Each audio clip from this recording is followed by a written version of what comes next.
Chelsea versus Bournemouth. We're going to get into the tactics of this in today's video, how both teams could shape up on and off the ball. The shapes we could see, as you can see, I've highlighted Acheampong, Cucurella and Sancho as key aspects of this game. So we're going to discuss why I think those positions are going to be key in this game, the roles that they're going to have to play, and just the general sort of consensus of what we think is going to happen in this game. We'll link back to the game earlier in the season where Chelsea won 1-0, the differences from that game, and how it could all shape up. As always, please do drop a like if you enjoyed the content and subscribe if you haven't already, as it does help out the channel a lot. So, let's go into pretty much the shape of how we're starting. I'm going to remove these for now so that we can sort of just move things around. Both teams probably expect to start in that 4-2-3 shape, 4-2-3-1, sorry. Again, Chelsea, you could probably predict this. I think the big one right now is Madueke or Neto, but we're going to discuss that as well in this video. I think you have the likes of Gusto and Reece James, and then Lavia and say someone like Enzo. I don't think Lavia and Reece are going to start in back-to-back games. I know they played 45. I think maybe you could see them off the bench in this game, ready for the weekend as well. So we'll see how that goes in regards to those two, Lavia and Reece. But this is how I expect the team to line up. Acheampong getting a second start after starting his first Premier League game the other day and then not being played in the FA Cup. So I think that's a big tell as to what we could see in this back line. And that tells us straight away sort of how the team's probably going to rotate in possession. And let's discuss that now. So if we move the pieces as I think they're going to move, Acheampong would become that wide defender. Again, remember, we've highlighted him as one of the important players for this game. Cole will becoming that central, Cucurella becoming that, and that's your back three. Gusto, I'm expecting to invert, but at a slightly sort of deeper rate, about here. So not high in the 10, but instead there. With Enzo and Palmer moving into these sort of pocket spaces here on those Bournemouth DMs. So that leaves us with this shape. And Bournemouth, we know how they like to press out possession. They want to force you to one side of the pitch. They want to make you lock the ball on one side. And usually that was Evan Nilsson who would sort of curve his run, block you on one side, and he would stop you playing here. Okay, so then you have to play into this side of the pitch, and then from there, and again, he'd do the same like this, try and cut all these passing lanes off so that you had to go one way and play directly into a trap where Bournemouth could then swarm and attack this area with lots of bodies like this. However, Evan Nilsson is out injured, but I still think this will be the case with these two wingers. They usually play very narrow, okay, back here. And it will actually be someone like Lewis Cook, or Lewis last time was the one. Oh, Lewis Cook last time was the one that stayed with Palmer a lot more often in these positions here.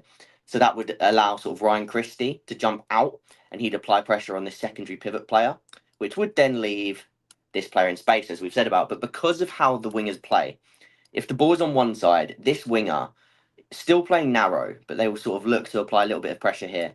This winger will drop right off. So if anything, that winger now actually looks like the defensive midfielder.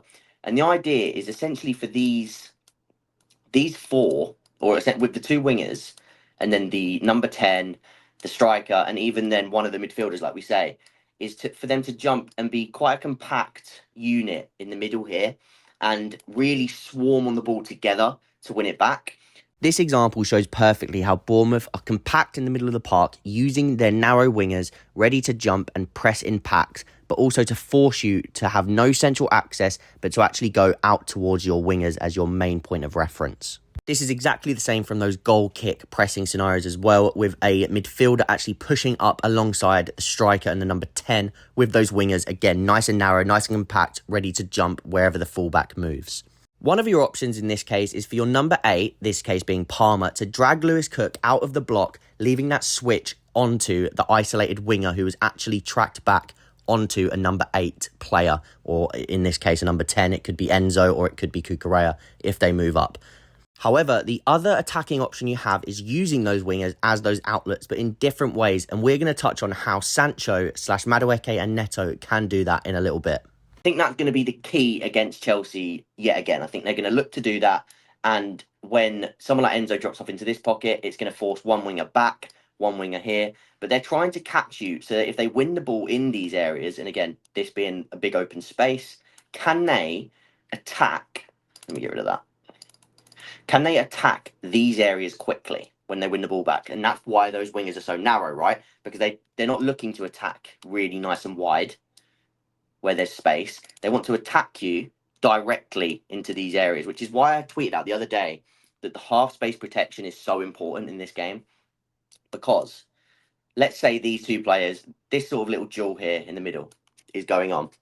If they're taken away from play, and these guys, like I said, these narrow wingers, they break and get the ball, that is a 3v3. And they're bearing down on this zone in 3v3 scenarios that suit Bournemouth. They're a direct team. They want to go fast towards goal with as fewer passes as possible, essentially. They don't want to keep the ball for long periods of time. They want to win the ball back by being intense and then break really fast. That is what they do best, and that is what Iraola will want from his team. And that is, as I say, that's why these players are here rather than all the way wide. Can they quickly get towards goal in as fewer passes in a sequence and as fewer seconds as possible? If they're out here, they've got a longer distance to travel and they've got to get inside to get a shot off or connect inside. By doing that, they're already inside the pitch. Okay, so that's a big factor. That's why these two and their ability to defend these transitional moments is going to be extremely key. And I think that's why Achempong being in this position and Kukurea being in this position is really key, because I think that suits their ability and their play style. By the way, if I keep sounding like I'm short of breath, it's because I've got a bit of a cold. So that's why I have to keep sort of adjusting and trying to breathe properly as I speak. So that's why the positions of these guys is really important. Then we move a little bit higher up the pitch. And why did I have Sancho as an important player sort of casted on my screen? And the reason is because last time we played Bournemouth, this showed. As I said, with Bournemouth and what they want to do, they want to make you play fast and they want mistakes to happen more or less in this zone. That's where they want to pick up the ball and make mistakes so that they can break on you in quick, central, open areas. If they are forcing you to keep trying to play these entries and do that, they're going to force more and more mistakes, and they keep upping your tempo. They want the game to be high tempo. They want lots and lots of turnovers, lots of things to be happening, mayhem, essentially. So someone like Sancho, and what he did really well last time when he came on the pitch for Neto at half-time against Bournemouth, is he's dropping into these areas here, and he's receiving that ball, but he's not looking to receive the ball, turn, and instantly beat his man 1v1. Although at times he can do that, depending on the sort of the way of the game, the flow, how it's going. But what he's also looking to do is just secure that ball and just be just that release valve, that pressure relief. Is that when he gets the ball, these players, they begin to fall off and Chelsea get a little bit more space. And then he's that release valve. He keeps the ball. That's what he does really well. A bit like a Grealish for City. They keep the ball. They are sort of risk averse in that sense when they're here. They can maybe do a little combined pass with Enzo and then ends up coming back. And then when you do recycle the ball back, you've got a little bit more space opening up here. So as I say, at times Sancho could turn and beat his man 1v1. But against Bournemouth, you don't want this game to turn into chaos. That suits them, not us. So it's important to have a pressure relief valve, and Sancho is perfect for that. I would also say Madueke could be a good sort of inclusion for that, because he can do a bit of both. He's good at sort of receiving the ball and protecting it with, again, he's a good athlete in that sense. He's got a bulky build.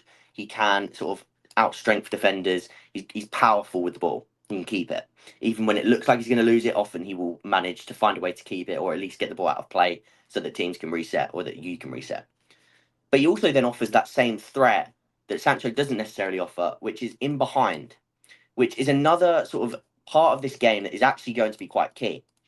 So Neto, it's not saying Neto can't do this, and like I said, I think this is probably the biggest decision of the game if Neto or Madueke starts, because Madueke was ill, but apparently he's 100% and in training according to Maresca for this game. So we shall see if that sort of makes a difference. But I do think having that ability to not only sort of retain the ball on this side, but at times if they're going to press and they're going to look to lock the ball here, can we, especially Enzo in this pocket, because he'll be dropping in to sort of make this at times a bit of a 3-3-4. Can Enzo receive the ball in this pocket, and can he release Madueke? That's too long. Can he release Madueke into this space, which is again something he can do really well, and just try and offer us something different that isn't just relieving the pressure on one side, but also being direct ourselves at times within measures. Because what we don't want is, like I said before, to just completely collapse to how they want to play. And every time we win the ball back in here, we go long and we're trying to make something happen. Jackson's receiving the ball. He tries to make something happen, gets a shot off, they save it, they go again. And it turns into a game of transitions. You don't want that to happen every 2 seconds. But that's not to say that on some occasions where you do relieve the pressure through Sancho, then 2, 3 attacks later, you then have Enzo drop into here, and that's when you go for something a bit different and you try and exploit that space with Madueke in behind. And I think that's the good thing about having 2 different types of winger on either side. And again, Neto could do that. So that's not to say Neto and Madueke is the be all and end all for that decision.